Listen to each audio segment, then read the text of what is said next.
কম সময়ের মধ্যে কিছু হেলদি ব্রেকফাস্ট খেতে চাইলে সুজির তৈরি এই রেসিপিটা বানিয়ে দেখতে পারেন। 1 চামচ তেলে তৈরি হবে, খেতে হবে সুপার টেস্টি। তাহলে চলুন আজকের এই ব্রেকফাস্টের রেসিপিটাও পুরোটা দেখার অনুরোধ রইল। তার জন্য দেখুন এখানে নিয়ে নিয়েছি সুজি, প্রায় 1 বাটি মতো সুজি নিয়ে নিয়েছি। এই সুজিটাকে একটা বাটির মধ্যে ঢেলে নিচ্ছি, আর ওই বাটিতে দিয়ে দিচ্ছি প্রায় 1 বাটি মতো জল। দিয়ে এই জল আর সুজিটাকে একসাথে একটু মিশিয়ে দেবো। এখন কিন্তু এর মধ্যে আর কিছুই দেবো না, জল আর সুজিটাকে ভালোভাবে মিশিয়ে নেব। দিয়ে এটাকে চাপা দিয়ে প্রায় 5 মিনিটের জন্য রেস্টে রেখে দেবো। এতে সুজিটা অনেকটা ফুলে যাবে, নাস্তাটা তৈরি হওয়ার পর খেতে অনেক বেশি ভালো লাগবে। তাই অবশ্যই একটু রেস্টে রেখে দেবেন। 5 মিনিটের জন্য রেস্টে রেখে দিয়েছি। এদিকে আমি একটা চটপটা মশলা তৈরি করে নেব। তার জন্য গ্যাস জ্বালে একটা ফ্রাই প্যান বসিয়ে ওর মধ্যে দিয়ে দিয়েছি প্রায় 1 চামচ মতো তেল। তেলটা গরম হলে 1/2 চামচ মতো গোটা জিরে আর 2টো কাঁচা লঙ্কা দিয়ে দিলাম। দিয়ে এই জিরে আর কাঁচা লঙ্কাটাকে একটু হালকা করে নেড়েচেড়ে ভেজে নেব। খুব বেশি কিন্তু ভাজলে হবে না, হালকা করে ভেজে নিয়েছি। এদিকে কিছু সবজি নিয়েছি গাজর আর বাঁধাকপি। আপনারা কিন্তু যে কোনো সবজি এখানে অ্যাড করে দিতে পারেন। এবার এই দুটোকে খুব ভালোভাবে ধুয়ে একদম দেখুন ঝিরিঝিরি করে এগুলোকে গ্রেট করে নিয়েছি। আপনারা কিছু ছোটো ছোটো করে কুচিও করে নিতে পারেন। এবার এগুলোকে দিয়ে দিলাম। এগুলো যাতে তাড়াতাড়ি নরম হয়ে যায় তার জন্য অল্প একটু লবণ দিয়ে দিলাম। এখন আর আমি কিছুই দেবো না। এই লবণটা দিয়ে গ্যাসের ফ্লেমটা একদম লোতে রেখে এগুলোকে প্রায় 3 থেকে 4 মিনিট মতো একটু নেড়েচেড়ে ভেজে নেব। এগুলোকে ভেজে নিয়েছি, দেখুন কত সুন্দরভাবে ভাজা হয়ে গেছে। এবার এর মধ্যে কিন্তু আমি আর কোনো মশলা অ্যাড করব না। আপনারা চাইলে কিন্তু একটু পেঁয়াজ কুচিও দিতে পারেন, খেতে অনেক বেশি ভালো লাগবে। নামানোর আগে অল্প একটু কারি পাতা একটু ছোটো ছোটো কুচি করেছিলাম দিয়ে দিলাম। যদি ধনে পাতা দিতে চান অবশ্যই দিতে পারেন। এবার এই কারি পাতাটা দিয়ে এটাকে একটু নেড়েচেড়ে নিচ্ছি। এটা কিন্তু তৈরি হয়ে গেছে, এর থেকে বেশি ভাজার প্রয়োজন নেই।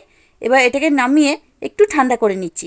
আর সুজির ডোটাকে যে আমি 5 মিনিটের জন্য রেস্টে রেখেছিলাম সেটা দেখুন কত সুন্দর ফুলে ফুলে উঠেছে, বেশ খুব সুন্দর সফট হয়ে গেছে। এইভাবে কিন্তু অবশ্যই একটু রেস্ট রেখে দেবেন।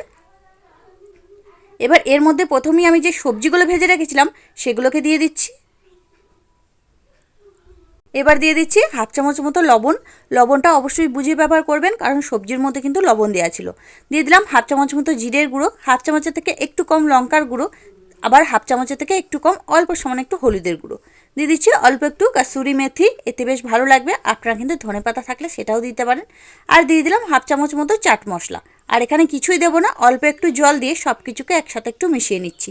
বন্ধুরা আপনারা চাইলে কিন্তু এখানে আরও মশলা অ্যাড করে দিতে পারেন আপনাদের পছন্দ অনুযায়ী। তো আমি এই কটাই দিলাম, এতেই বেশ কিন্তু খুব সুন্দরভাবে তৈরি হবে।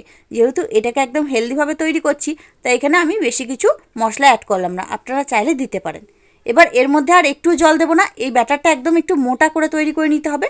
দেখুন ঠিক এইভাবে ব্যাটারটা তৈরি করে নিতে হবে।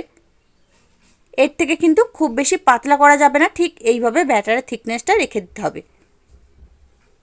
এবার ব্যাটারটা আমার তৈরি হয়ে গেছে, এর মধ্যে আর আমি কিছুই দেবো না। এখানে আমি ব্যবহার করব ইনো, 1/2 চামচ মতো ইনো দিয়ে দিয়েছি। ইনোটা অ্যাক্টিভ করার জন্য একদম 1 ফোঁটা একটু সামান্য জল দিয়ে দিলাম। দিয়ে ইনোটা দিয়ে খুব ভালোভাবে ব্যাটারটার সাথে মিশিয়ে নিচ্ছি। এখানে আপনারা কিন্তু ইনোর পরিবর্তে 1/2 চামচ মতো খাবার সোডাও ব্যবহার করতে পারেন, তাতেও কিন্তু খুব সুন্দরভাবে তৈরি হবে। ব্যাটার তৈরি হয়ে গেছে, বা নাস্তাগুলো তৈরি করে নেব। তার জন্য দেখুন গ্যাসের মধ্যে এরকম একটা আপ্পাম প্যান বসিয়ে দিয়েছি। এবার এগুলোর মধ্যে অল্প সামান্য একটু করে সাদা তেল ব্রাশ করে দিচ্ছি। তেলের ভাগটা দেখেই বুঝতে পারছেন একদম অল্প সামান্য, এর থেকে বেশি দেওয়ার কোনো প্রয়োজন নেই, এতেই কিন্তু খুব সুন্দরভাবে উঠে যাবে। এবার এখান থেকে আমি ব্যাটার নিয়ে প্রায় 1 চামচের মতো করে ব্যাটারগুলো দিয়ে দেব। খুব বেশি কিন্তু ব্যাটার দেওয়ার প্রয়োজন নেই, 1 চামচ করে ব্যাটার দিলেই হয়ে যাবে। বন্ধুরা হাতে যখনই সময় কম থাকবে, কিছু হেলদি খাবার খেতে চাইলে এই নাস্তাটা বানিয়ে দেখতে পারেন। এটা কিন্তু একদম অল্প তেলে তৈরি, খুবই স্বাস্থ্যকর, বাচ্চাদের জন্য তো একদম পারফেক্ট একটা রেসিপি। অবশ্যই কিন্তু এইভাবে বানিয়ে দেখতে পারেন, একদম অল্প সময়ে তৈরি হয়ে যাবে আর খেতে কিন্তু অনেক বেশি সুন্দর। অবশ্যই এইভাবে বানিয়ে দেখতে পারেন। এই একইভাবে সবগুলোর মধ্যে আমি ব্যাটার দিয়ে দেবো। সবগুলোর মধ্যে ব্যাটার দেওয়া হয়ে গেছে। এবার এটাকে চাপা দিয়ে লো ফ্লেমে 2 মিনিট মতো হতে দিচ্ছি। 2 মিনিট হয়ে গেছে, চাপাটা খুলে দিচ্ছি। দেখুন বন্ধুরা কত সুন্দরভাবে ফুলে ফুলে উঠেছে, একদম অল্প সময়ে তৈরি হয়ে যাবে। 2 মিনিটের মধ্যে কিন্তু এগুলো আমার তৈরি হয়ে গেছে, আর কত সুন্দর ফুলে ফুলে উঠেছে দেখুন। এবার এগুলোকে সব উল্টে দিচ্ছি। আর বন্ধুরা এটা কিন্তু সম্পূর্ণটা লো ফ্লেমেই করতে হবে, তবেই কিন্তু সুন্দরভাবে তৈরি হবে। আর এটাকে যদি মিডিয়াম বা হাই ফ্লেমে দিয়ে করেন তাহলে কিন্তু তলা থেকে একদম লাল হয়ে পুড়ে যাবে, ভালো একটা কালারও আসবে না। এবার এগুলোকে সব উল্টে দেব, দিয়ে তারপরে প্রায় 1 মিনিটের মতো হতে দেব। দেখুন বন্ধুরা, আর এক পিঠ উল্টে দিয়ে আমি প্রায় 1 মিনিটের মতো হতে দিয়েছিলাম। এগুলোও কিন্তু ভাজা হয়ে গেছে, প্রায় 1 মিনিট মতো সময় লেগেছে, আর কত সুন্দরভাবে ভাজা হয়ে গেছে দেখুন। এর থেকে বেশি কিন্তু এগুলোকে ভাজার প্রয়োজন নেই। এবার এগুলোকে সব তুলে নিচ্ছি। প্রত্যেকটাই দেখুন কত সুন্দরভাবে তৈরি হয়ে গেছে, একদম পারফেক্টভাবে। এবার এই সবগুলোকে তুলে নিচ্ছি, আর বাকিগুলো একইভাবে করে নিয়ে আসছি। নাস্তাগুলো হয়ে গেছে, নামিয়ে নিয়েছি। এদিকে একটা চাটনি বানিয়ে নেব। তার জন্য গ্যাসের মধ্যে ফ্রাই প্যান বসিয়ে অল্প একটু তেল দিয়ে দিয়েছি। দিয়ে দিলাম 2টো শুকনো লঙ্কা আর কয়েকটা চীনাবাদাম। বাদামটা আমি যেহেতু এখানে কাঁচা নিয়েছি তাই একটু ভেজে নেব। আপনারা ভাজা নিলে আর ভাজার প্রয়োজন নেই। এবার এই শুকনো লঙ্কা আর বাদামটাকে একটু নেড়েচেড়ে ভেজে নিচ্ছি। এটা ভাজা হয়ে গেলে কয়েকটা কারি পাতা দিয়ে দিচ্ছি। থাকলে দেবেন, না থাকলে দেওয়ার কোনো প্রয়োজন নেই। কারি পাতাটা দিয়েও একদম হালকা করে নেড়েচেড়ে নিয়েছি। এবার দিয়ে দিচ্ছি একটা টমেটো। টমেটোটাকে 4টে ফালা করে কেটে নিয়েছি। টমেটোটা দিয়েও একদম হালকা করে এগুলোকে নেড়েচেড়ে ভেজে নিয়েছি। এবার এটা কিন্তু আমার তৈরি হয়ে গেছে। এবার এগুলোকে নামিয়ে নেব, দিয়ে ঠান্ডা করে নেব। নামিয়ে ঠান্ডা করে নিয়েছি। এদিকে একটা মিক্সির জার নিয়ে নিয়েছি। এবার এর মধ্যে টমেটো, বাদাম, শুকনো লঙ্কা সব একসাথে দিয়ে দিলাম। এবার দিয়ে দিচ্ছি হাফ চামচের থেকে একটু কম লবণ আর অল্প একটু চিনি। দিয়ে দিচ্ছি অল্প একটু লেবুর রস, এতে বেশ টক ঝাল মিষ্টি খেতে ভালো লাগবে। এবার অল্প একটু জল দিয়ে একদম মিহি করে এটাকে পেস্ট করে নিচ্ছি। এই দেখুন বন্ধুরা, আমার একদম চটপটা একটা চাটনি তৈরি হয়ে গেল। আমার সুজির তৈরি হেলদি ব্রেকফাস্ট।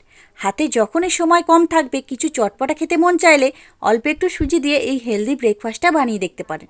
খেতে কিন্তু খুবই সুন্দর, আর বানানো তো একদম সহজ। আর কত সুন্দরভাবে তৈরি হয়ে গেছে দেখুন বন্ধুরা, একদম তুলোর মতো নরম, মুখে দেওয়া মাত্র মিলিয়ে যাবে। একবার বানালেই আপনারা বুঝতে পারবেন যে এটা কতটা সুন্দর খেতে। আর এটা কিন্তু খুবই হেলদি, মাত্র 1 চামচ তেলে তৈরি। আর তার সাথে এই চটপটা চাটনিটা একবার বানিয়ে দেখবেন, খেতে কিন্তু খুবই সুন্দর। তাহলে বন্ধুরা, আজকে আমার এই ব্রেকফাস্টের রেসিপিটা আপনাদের কাছে কেমন লাগলো সেটা কিন্তু অবশ্যই কমেন্টের মাধ্যমে জানিয়ে দেবেন। দেখে যদি একটু ভালো লেগে থাকে লাইক দিতে ভুলবেন না। চ্যানেলটিকে যদি এখনও সাবস্ক্রাইব করা না থাকে, চ্যানেলটিকে সাবস্ক্রাইব করে নিয়ে অনুরোধ রইল। তার সাথে পাশে থাকা বেল আইকনটি প্রেস করে দেবেন। আমি যখনই কোনো ভিডিও দেব তার নোটিফিকেশন সবার আগে আপনার কাছে পৌঁছে যাবে। তাহলে আজকের মতো এখানেই, আবারও ফিরে আসছি অন্য কোনো দিন অন্য একটা রেসিপি নিয়ে। ততক্ষণ আপনারা ভালো থাকবেন, সুস্থ থাকবেন। ধন্যবাদ।